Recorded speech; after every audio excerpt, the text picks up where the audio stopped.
Welcome to another edition of Build Order Tutorials. This time we're going to be learning some TvP from the master himself, Maru, master of basically all things Terran. It's going to be an early combat shields push you can use to hopefully bop your Protoss opponent and not have to worry about that pesky, terrible late game, right? Let's go ahead and get into it. Send an SCV out to build your supply depot at the front of your wall.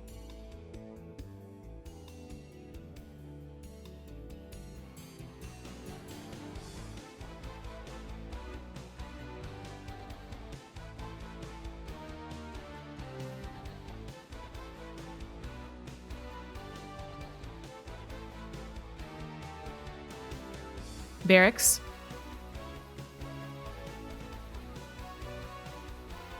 Refinery.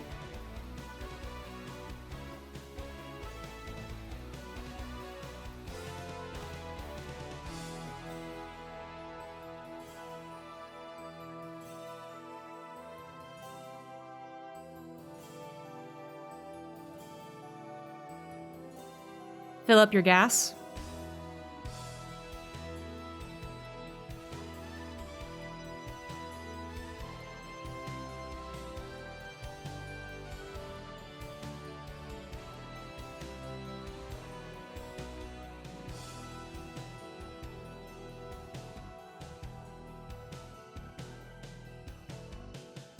With the barracks done, grab a Reaper and an Orbital.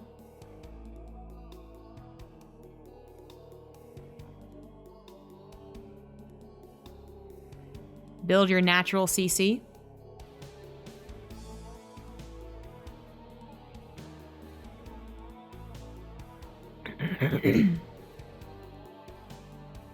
Get a depot.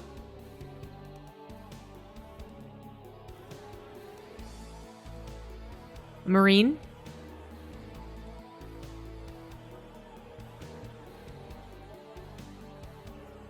Factory.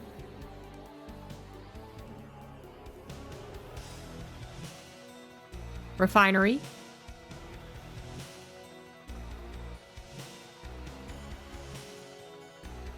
Reactor on your barracks. Keep an eye on your Reaper. You should see a Nexus. If it doesn't, panic. Second barracks.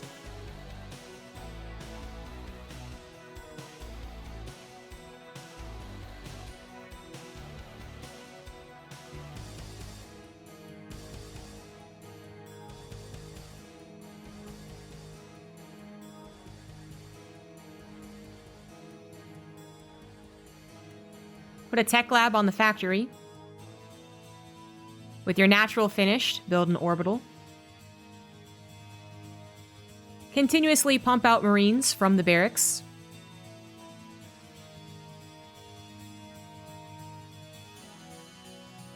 Cyclone from the factory.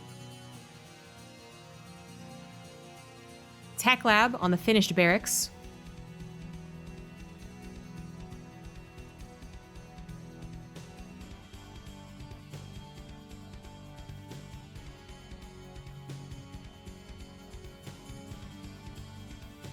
Depot. From here on out, remember not to get supply blocked.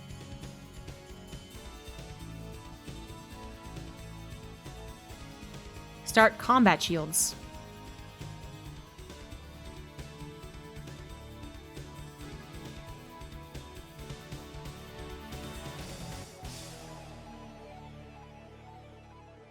Start producing Marauders from the Tech Lab barracks, Marines as well, and tank production.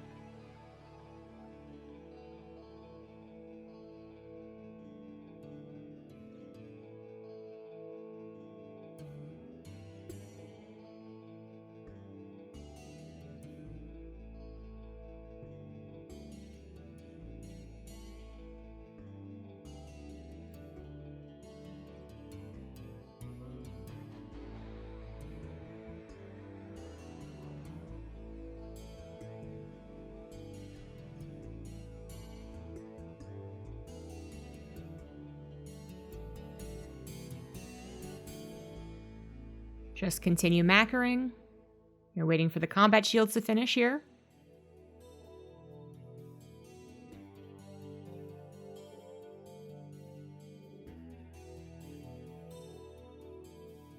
Should be finishing around 5 minutes, and you should be pushing out. Pull about 4 to 5 SCVs with this push.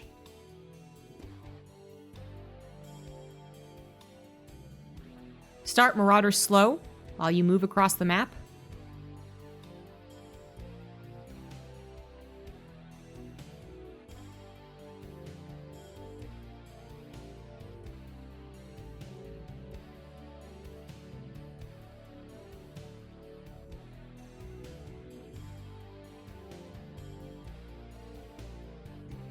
Get a third CC unless you're going to build bunkers. This attack should be hitting now on most maps, and hopefully it totally caught the Protoss by surprise.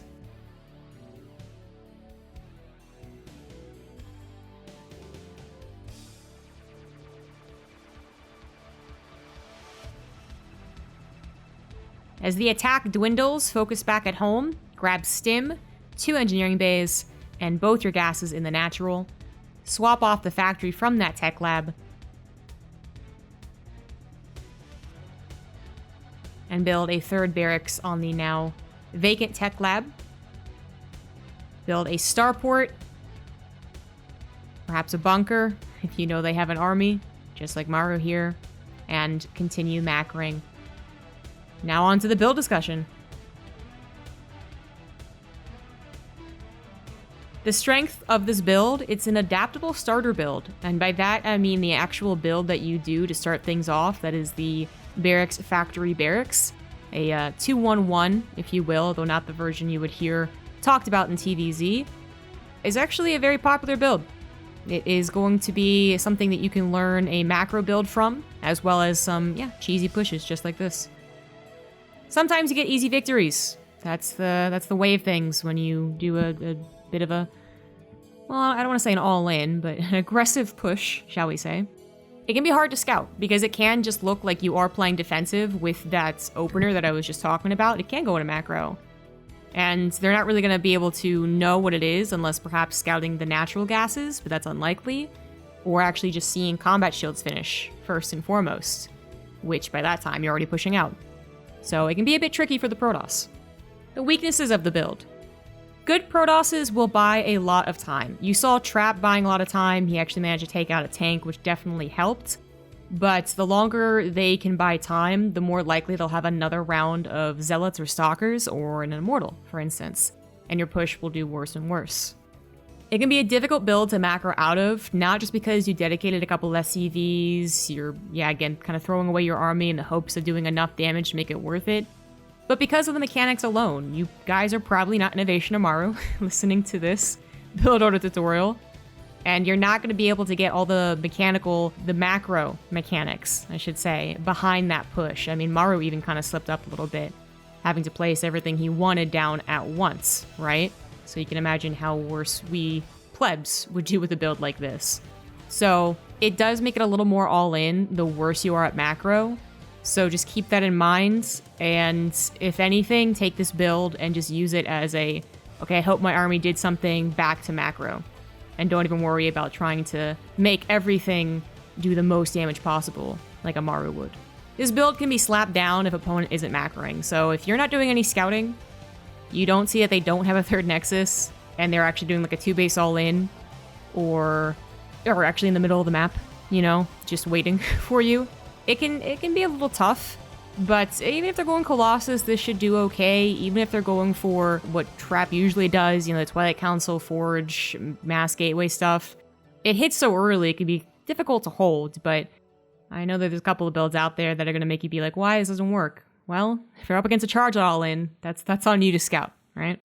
Tips and tricks. Try to send a Marine or SCV out to scout the Protoss's third base timing for the exact reason I just said. If you see a third base, chances are they're macroing. Not always. Sometimes they stop probe production, or hell, even cancel it if they're really old school. And they're actually going to attack you when it gets a little awkward, because your army is still very dependent on those tanks actually getting an anchor somewhere. But if you scout a third base, it's generally a good sign, the green light to go. And if you have no scouting whatsoever, that is not just going to potentially have you up against someone who's prepared for this, but also you're not going to know where their army is to start cutting you off, which you don't want to have happen. So get something out there to scout. Use the Cyclone to push away scouting units of the Protoss. I mean, I mentioned it. This can be a hard build for the Protoss to also anticipate, because you could do this push, or you could just stay at home and macro. You could fake the push and actually just stay at home and macro. So the committal to it is usually what is scouted and given the oh shit moment to the Protoss. But even better for you, the Terran, you could actually just push away an Adept, a Stalker, a Hulisand Phoenix maybe, if you're really good at guessing where it's going to come. You do that, there's a higher chance this is going to win. An early bunker will be worth it for most people because, again, most of us are not Korean Terrans. Well, really good Korean Terrans, I should say. So it's not something that you saw Maru do in this video. A bunker can actually drastically impact a pros game. It is a give and take on the macro side of things, but for most of us here, just get a bunker. You know, like we saw him actually lose out in some mining because an Adept bothered him for half a second. Just get the bunker and don't worry about it, you know? Better safe than sorry in most people's cases. You can turn on auto repair for SCVs, but beware, they'll repair each other. So it's sometimes not the best thing to do. They'll just huddle around the one guy who's weak and totally miss out an opportunity to repair a bunker or your tank, and that's not really what you want, but it can be helpful. Usually bunkers come down with this push. Maru decided either not to because he saw something that he liked, or he really does just usually blitz with this push, and both options are open. You can either throw down bunkers and even attack the third base and get that as kind of a safer kill, and maybe even the ability to pack it up and go home and not just dedicate all your units, or you could actually just blitz them. If you see an opportunity to kill the Protoss, they're really not anticipating this, their army is out of position, what have you, take it, go after them, be like Maru. I hope this build helps you guys in TvP. It's only fair since I've been showing off a lot of PvT builds. So take this build, slaughter some Protosses before the 9-minute mark, and have fun on ladder, guys. If you like this content, do consider checking me out over on twitch.tv/ZombieGrub. I stream 5, sometimes 6 days a week, a lot of StarCraft, and make sure to subscribe to my YouTube channel. Thanks, guys.